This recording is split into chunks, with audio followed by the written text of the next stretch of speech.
ربنا آتنا فی الدنیا حسنۃ وفی الآخرۃ حسنۃ وقنا عذاب النار ربنا اغفر لی ولوالدی وللمؤمنین یوم یقوم الحساب رب ارحمہما کما ربیانی صغیرا صلی علی محمد و محمد وجل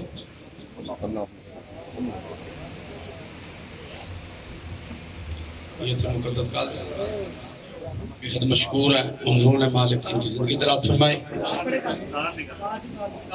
باپ کے سامنے حجت اسلام قبلہ کعبہ جناب علامہ اسد جوہری صاحب جو اپنے مخصوص انداز میں فضائل مسائل محمد آل بیت محمد بیان فرمائیں گے جو کھڑے ہیں حضرات ان سے التماس ہے کہ بیٹھ جائیں اور جو پیچھے ہیں تھوڑا تھوڑا سا آگے آج نیاز مولا کی قدم آگے آ جائیں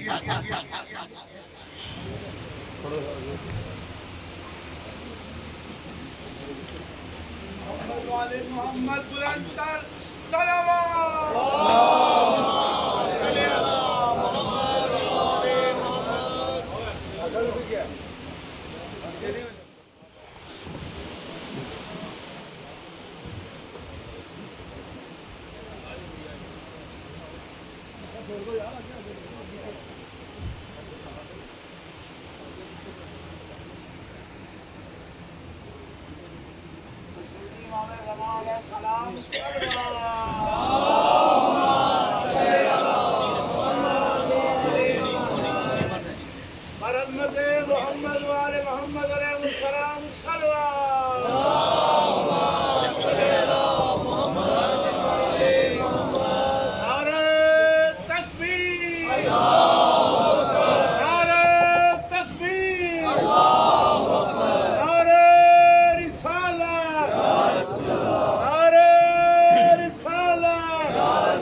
بلند ترین صلوات پڑھیں محمد والی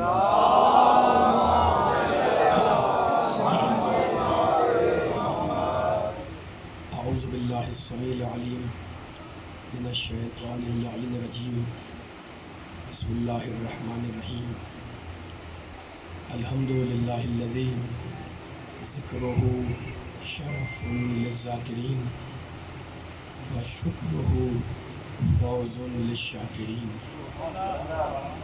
وطاعته نجاة للمطيعين والصلاة والسلام والتحية والإكرام على أشرف النبيين وخاتم المرسلين سيدنا ومولانا أبي القاسم محمد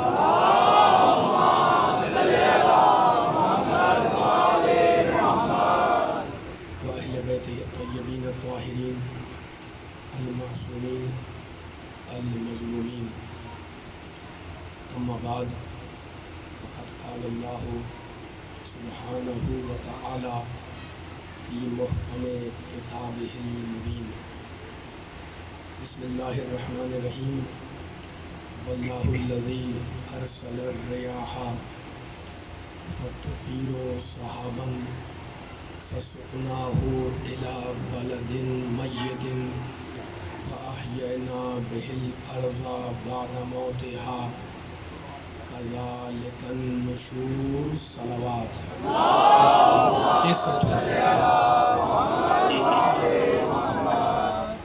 سامعین کرام حضرات گرامی قدر اس مجلس ترحیم سے آپ حضرات کے سامنے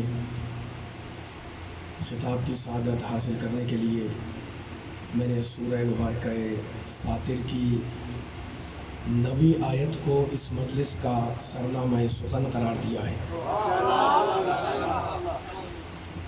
رب کائنات، پروردگار عالم، خالق ارض و سما، ارحم الراحمین، اکرم الاکرمین، اجود الاجودین، ابصر الناظرین، اسمع السامعین، اپنا تعارف کراتے ہوئے سورہ فاطر میں کہہ رہا ہے واللہ الذی ارسل الریاح، اللہ وہ ہے جس نے ہواؤں کو بھیج دیا۔ توجہ فرمائیے کہ جملہ دیکھو، واللہ الذی ارسل الریاح، اللہ وہ ہے جس نے ہواؤں کو ارسال کیا۔ آپ کہتے ہیں میں نے خط ارسال کیا، یعنی آپ نے خط بھیجا۔ واللہ الذی ارسل الریاح، اللہ نے ہواؤں کو ارسال کیا، ہواؤں کو بھیج دیا۔ پھر کیا ہوا؟ فَتُثِيرُ سَحَابًا، پھر اللہ کہہ رہا ہے کہ پھر وہ ہوائیں بادلوں کو اپنے کندھے پر اٹھاتی ہے۔ وہ جو کرے بہت بیان طویل نہیں ہے۔ فَتُثِيرُ سَحَابًا، پھر وہ ہوائیں، کوئی پیغام ہے قرآن مجید کا جس کو بیان کرنے کے لیے اور جس کو پہنچانے کے لیے آپ کی خدمت میں حاضری دی ہے میں نے۔ فَتُثِيرُ سَحَابًا، پھر وہ ہوائیں بادلوں کو ابھارتی ہیں، برانگیختہ کرتی ہیں، اپنے دوش پر اٹھاتی ہیں۔ پھر کیا ہوتا ہے؟ فَسُقْنَاهُ إِلَى بَلَدٍ مَيِّتٍ، اللہ بول رہا ہے پھر ہم ان ہواؤں کے ذریعے ان بادلوں کو ہانک، سقنا ہانک کر، ہکا کر لے جاتے ہیں۔ کہاں پر؟ إِلَى بَلَدٍ مَيِّتٍ، مردہ زمین کی طرف۔ پھر کیا ہوتا ہے؟ فَأَحْيَيْنَا بِهِ الْأَرْضَ بَعْدَ مَوْتِهَا، پھر جب پانی برستا ہے تو ہم اس پانی کے ذریعے اس مردہ زمین کو زندہ کر دیتے ہیں۔ کذالک النشور، قیامت میں انسانوں کو ایسے ہی زندہ کریں گے۔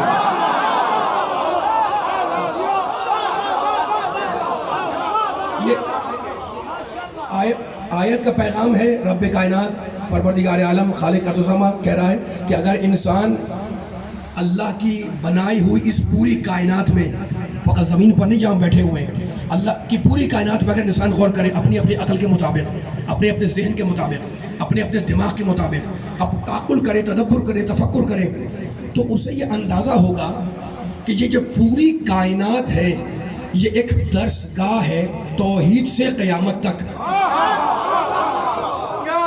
یعنی میں غور کروں، آپ غور کریں، ہر آدمی اپنی سطح پر فکر کرے، غور کرے، تدبر کرے کہ یہ جو پوری کائنات میرے اللہ نے بنائی ہے یہ ایک درس گاہ ہے، ایک یونیورسٹی ہے، ایک مدرسہ ہے توحید سے قیامت تک۔ کس طریقے سے؟ پھر سنیں، ایک مرتبہ تاکہ لو سنیں۔ یہی تو میرے اللہ نے کہا کہ اللہ وہ ہے جس نے ہواؤں کو بھیجا، ہوائیں بادلوں کو اٹھاتی ہیں، پھر لے جاتی ہیں مردہ زمین کی طرف۔ اللہ کہتا ہے ہم لے جاتے ہیں، پھر پانی برستا ہے، اور پانی جب برستا ہے تو ہم اس پانی کے ذریعے اس مردہ زمین کو زندہ کر دیتے ہیں۔ کس شان کے ساتھ زندہ کرتے ہیں؟ کس شان سے پانی برستا ہے کہ وہ درخت کی جڑ جو مردہ ہو کر زمین میں دفن ہو گئی تھی اور وہ جڑ جو ختم ہو چکی تھی وہ پانی کے برسنے سے یک بجک سرسبز ہو گئی اور سرسبز ہو کر لہلہانے لگی۔ تو مالک یہ پیغام دے رہا ہے اللہ کہ وہ اللہ جو پانی کے قطرے سے، پانی کی بوند سے مٹی کو زندہ کر سکتا ہے تو وہ انسان جو اسی مٹی سے بنا کیا اسے زندہ نہیں کر سکتا؟ سلامت ہے، آ جائے، مقام توحید ہے۔ ماشاءاللہ یا علی، مقام توحید ہے، توحید پرست بیٹھے ہوئے۔ میں بار بار یہ جملہ کہتا ہوں ممبروں سے، مختلف شہروں میں، اور آپ سے بھی وہ جملہ کہہ رہا ہوں کہ میں توحید پڑھ رہا ہوں علی والوں کے سامنے، اس لیے کہ میرے مولا علی کا لقب تو بہت ہے، ایک لقب ہے مولا الموحدین، توحید پرستوں کا مولا۔ تو اللہ وہ ہے جس نے ہواؤں کو بھیجا، ہوائیں بادلوں کو ابھارتی ہیں، پھر ہم ہانک کے لے جاتے ہیں ان ہواؤں کے ذریعے بادلوں کو مردہ زمین کی طرف، پانی برستا ہے نا۔ رب کائنات اللہ نہ ہمارے لہجے کا پابند، نہ ہمارے الفاظ کا پابند، نہ ہماری لغات کا پابند، نہ ہماری ڈکشنری کا پابند، نہ ہماری اصطلاح کا پابند، نہ ہماری ٹرمینالوجی کا پابند۔ اس رب کائنات نے، ارحم الراحمین نے، اکرم الاکرمین نے اپنی اصطلاح خود بنائی تھی۔ بڑا خوبصورت نتیجہ دے رہا ہوں آپ کو، اس اللہ نے اپنی اصطلاح خود بنائی کہ جسے تم کہتے ہو بنجر زمین اسے ہم کہتے ہیں مردہ۔ میرے سامنے صاحبان فکر بیٹھے ہوئے، بنجر زمین جہاں نہ تنکا ہوگے، نہ پودا ہوگے، نہ پتا نکلے، نہ دانا ہوگے، کچھ بھی نہ ہوگے، اسے ہم کہتے ہیں اپنی زبان میں بنجر زمین، ہے نا، بنجر میں چٹل میدان۔